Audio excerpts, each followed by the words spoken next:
Assalamualaikum warahmatullahi wabarakatuh. Kami peserta diri STPN Fakultas Surabaya kelas 9C dari kelompok 5. Seperti video kali ini kami membuat video pembelajaran dari mata pelajaran IPS dari top 2 yang berjudul perubahan sosial dan budaya. Sebelumnya, sebelum ke materi, berdasarkan perkenalan di video materinya yang bermula teman-teman. Saya kebetulan dari berhasil kebutuhan nama saya Meli yang berasal dari Indonesia. Untuk materi, langsung saja ke slide selanjutnya. Perubahan sosial dan budaya. Sebelumnya, apakah kalian mengetahui apakah itu pengertian perubahan sosial dan budaya? Ya, jadi perubahan sosial dan budaya yakni proses transformasi kondisi sosial dan budaya dalam masyarakat dari waktu ke waktu, mencakup perubahan dalam kultur, nilai, norma, dan sistem budaya. Faktor penyebab sosial budaya dibedakan menjadi dua jenis. Yang pertama, faktor internal, contohnya seperti penemuan baru, konflik sosial, pemberontakan, dan perubahan dinamika penduduk. Kedua, faktor eksternal, bencana alam, peperangan, pengaruh budaya lain, dan lain-lain. Untuk perubahan sosial dan budaya dibagi menjadi tiga. Yang pertama adalah waktu, yang kedua adalah besar kecilnya pengaruh, dan yang ketiga adalah perencanaannya. Yang pertama adalah waktu. Waktu dibagi menjadi dua. Yang pertama adalah revolusi, dan yang kedua adalah evolusi. Revolusi adalah perubahan sosial yang berlangsung secara cepat atau berlangsung dalam waktu yang cepat. Dan untuk evolusi adalah perubahan yang memerlukan waktu yang lama dan diikuti perubahan kecil yang terjadi secara lambat. Selanjutnya yaitu pengaruh besar dan kecilnya suatu perubahan sosial dan budaya. Mari teman-teman kita lihat perubahan yang pengaruhnya kecil terlebih dahulu. Di sini ada gaya berbusana atau gaya berpakaian. Gaya berpakaian masyarakat saat ini terjadi karena pengaruh budaya luar sehingga masyarakat mengikutinya. Yang kedua ada gaya rambut, selanjutnya ada gaya berbahasa. Gaya berbahasa terjadi karena pengaruh lewat sosial media atau orang luar dan mereka tertarik sehingga menggunakan bahasa tersebut di kehidupan sehari-hari seperti bahasa Inggris, bahasa Jepang, bahasa Arab, dan lain sebagainya.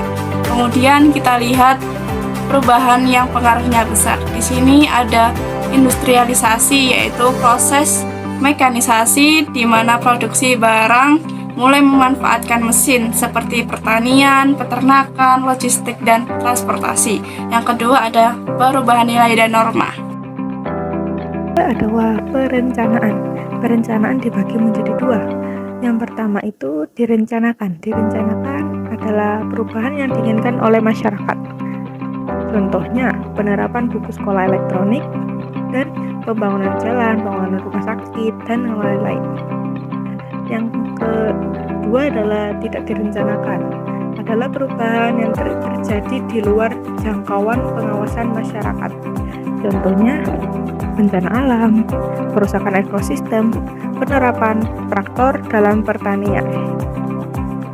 Proses perubahan difusi yaitu proses penyebaran unsur baru, baik berupa alat, ide, atau gagasan dari satu pihak ke pihak lain. Contohnya seperti masuknya bangsa asing saat masa penjajahan sehingga terjadi penyebaran kebudayaan secara paksa.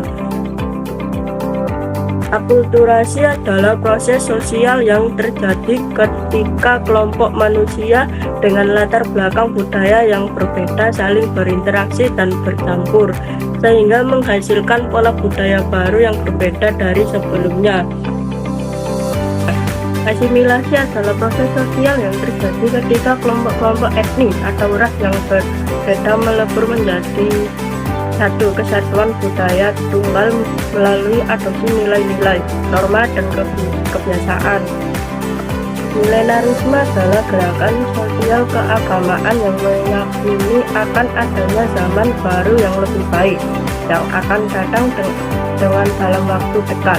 Biasanya didahului peristiwa-peristiwa besar atau Penetrasi adalah proses penyebaran atau penyusupan unsur-unsur budaya dari suatu kelompok ke dalam kelompok lain, sehingga mempengaruhi dan mengubah struktur sosial dan budaya kelompok yang dimasuki. Invasi adalah proses penyerangan atau penyusupan secara paksa oleh suatu kelompok terhadap kelompok lain dengan tujuan untuk menguasai atau mendominasi kelompok yang diserang. Berikutnya, bagaimana cara kita menghadapi perubahan sosial dan budaya, yaitu dengan cara mempelajari dan memahami perubahan yang sedang terjadi, mencari dukungan dari orang sekitar, beradaptasi dengan perubahan, dan memegang teguh nilai dari Pancasila. Kesimpulan dari bab perubahan sosial budaya adalah konsep yang merujuk pada interaksi antara individu dan kelompok dalam masyarakat, serta nilai, norma, dan kepercayaan yang membentuk dan mengarahkan perilaku mereka. Ini mencakup berbagai aspek, termasuk agama, etika, seni, pendidikan, hukum, politik, dan teknologi. Saya ingin memberikan motivasi untuk kalian yang berbunyi, ilmu bagaikan cahaya di kegelapan. Semakin banyak yang kita pelajari, semakin terang jalan yang kita tempuh menuju kesuksesan.